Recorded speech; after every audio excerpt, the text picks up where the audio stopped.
గౌతమ్ కృష్ణ కన్నడ బ్యాచ్‌కి చాలా గట్టిగా నిలబడి, కన్నడ బ్యాచ్‌కి బూస్ట్ ఇస్తున్నప్పటికీ, కన్నడ బ్యాచ్‌కి పాపం ఏం మాట్లాడాలో తెలియట్లేదు. ఎందుకంటే అంతకుముందు మన పృథ్వీ బాగా రెచ్చిపోయాడనమాట అవినాష్ మీద. అంటే కరెక్ట్‌గా ఎవరు మాట్లాడలేరు, ఎవరు సైలెంట్‌గా ఉన్నారు, ఎవరు వీక్‌గా ఉన్నారు ఆళ్ళని సెలెక్ట్ చేసుకొని పృథ్వీ అయితే గొడవకెళ్ళిపోతాడనమాట.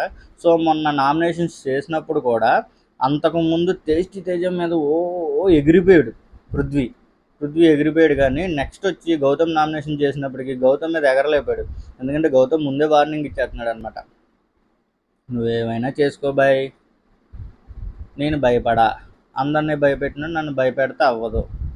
సో ఆలోచించుకో, నేనైతే భయపడేది లేదు అని చెప్పి కన్నడ బ్యాచ్ గట్టిగా బూస్ట్ అయితే ఇస్తున్నాడు. అలాగే టేస్టీ తేజ కూడా కన్నడ బ్యాచ్కి అయితే గట్టిగా బూస్ట్ ఇచ్చాడు. సో తెలుగు ప్రజలు, మన తెలుగు ఆడియన్స్లో, ఐ మీన్ తెలుగు కంటెండర్లు ఎవరినో ఒకరిని గెలిపిస్తే బాగుంటుంది. కన్నడ బ్యాచ్ సీరియల్స్ చేసుకుంటుంది, వాళ్ళకి తెలుగు రాదా, తెలుగులోనే మాట్లాడుతున్నారంటే మాట్లాడుతున్నారు. ఆల్రెడీ ప్రేరణ కన్నడ బిగ్ బాస్లో చేసి అక్కడ నుంచి ఇక్కడికి వచ్చింది, మళ్ళీ ఇక్కడ బిగ్ బాస్లో దూరిపోయింది.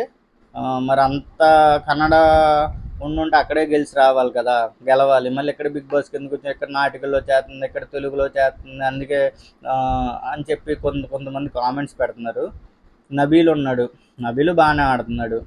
సో నబీల్ను లేకపోతే ఉన్న తెలుగు వాళ్ళకి సపోర్ట్ చేసుకుంటే బాగుంటుందని నేనైతే అనుకుంటున్నాను.